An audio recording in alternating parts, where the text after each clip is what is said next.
I want to give you the word of the Lord today because this has just been turning over in my spirit. I have been feasting on this, just quoting this every single day, been relying on the word of God. And I want to encourage you in that regard, first off, before I go any further, to tell you to walk in the word of God. Begin to get in your word, meditate on the word, trust in the word of God, recite it, rehearse it, say it over and over, walk in the spirit and rely on the spoken word of God. Paul told Timothy that all scripture is given by the inspiration of the Holy Spirit. So get in your word, take comfort in your word today. But I want to take you to Titus chapter 3 and verse 5.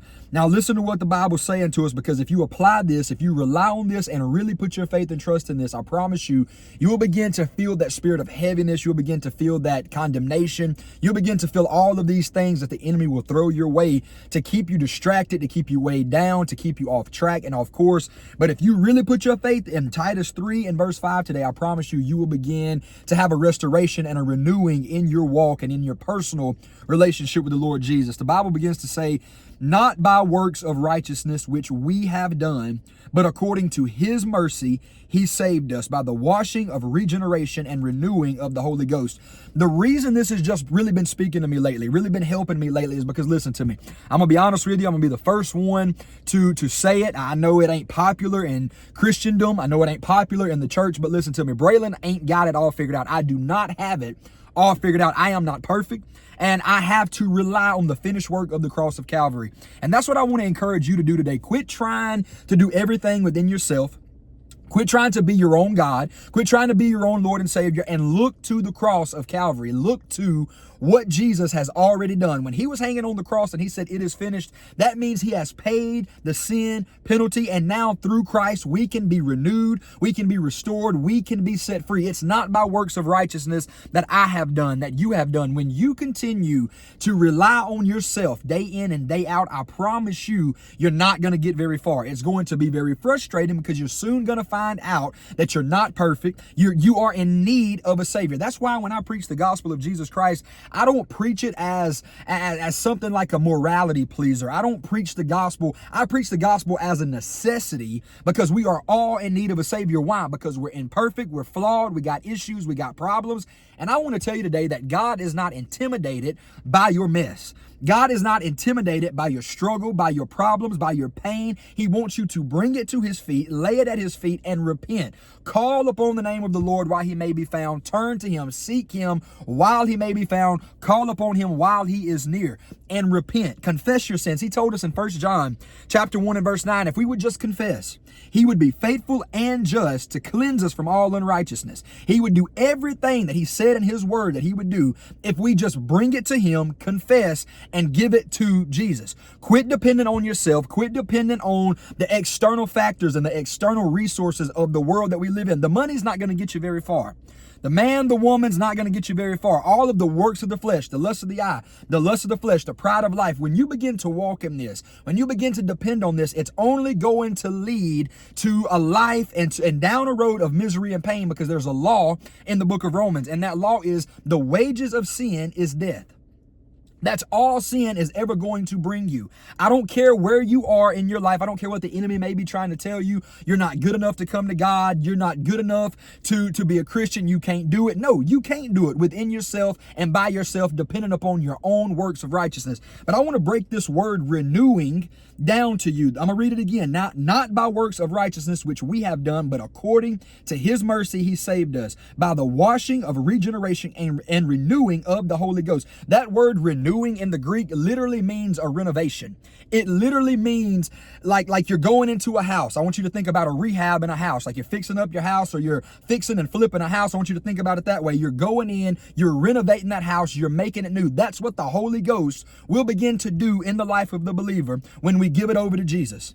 When we bring it to the feet of Jesus and say, Lord, I'm giving this to you. I'm giving this problem to you, this struggle to you. I'm giving this sin to you. I'm giving it all to you. And I am dependent on the finished work of the cross of Calvary. That is true faith. The Bible tells us we walk by faith and not by sight. If you're relying on yourself, it's not faith. If you're relying on the money, it's not faith. If you're relying on this job to come through, or for this deal to come through, or this person to come through, your faith is not in the Lord Jesus. But I want to encourage you today to look to the cross, look to the finished work of the cross of Calvary, who Jesus is and what he has done. The Bible tells us in the book of St. John, chapter 1, that in the beginning was the Word was with God, and the Word was God. You skip down to verse 14, the Bible says, and the Word was made flesh. God wrapped himself up in the form of man. He took on our sin. He defeated sin. He lived a perfect, holy, sinless life, and he died on the cross. And what happened on the cross of Calvary was the great exchange. The great exchange took place on the cross of Calvary. The ministry of reconciliation began to come forth for us to be reconciled back to God. And there was an exchange. He took on your sin and he gave you his righteousness. I want you to really let that set in for just a moment. He took on your sin that we're guilty of, that I'm guilty of, that you're guilty of, that we were born into. The Bible says in the book of Romans, there is none righteous, no, not one. But he took on our sin. He nailed it to the cross of Calvary. And in 3 days, he rose with all power and authority. Now, if that ain't good news, I don't know what is. And if you feel God draw in your heart today, if you feel God, if you're a backslider, if you're somebody that's strayed away, you've grown lukewarm in your relationship with God, I want to encourage you to repent, come back to the feet of Jesus, and renew. Let the Holy Ghost renew your relationship with the Lord today. You're not too far gone. You're not too messed up. You're not too dirty, too nasty, that the blood of Jesus cannot wash you and that the Holy Ghost cannot renew you. Forget everything that happened today. I know it's the end of the day. At the time of me recording this video, forget what happened over the weekend. Forget what happened last month, this year, last year. Forget everything and come to God and let the Holy Ghost renew you, restore you. It's not by your works of righteousness. You can never earn heaven. You can never be good enough to get into heaven. You can never be good enough to be deserving or to be worthy for God to owe you anything. He don't owe us nothing, because he has already given us the best thing that we could possibly ever wrap our minds around and imagine, and that is the finished work of the cross of Calvary in Jesus Christ. Salvation through the Lord Jesus Christ. I promise you, Braylon has made a lot of mistakes after salvation. Braylon has made a lot of mistakes on this 7-year journey, but guess what?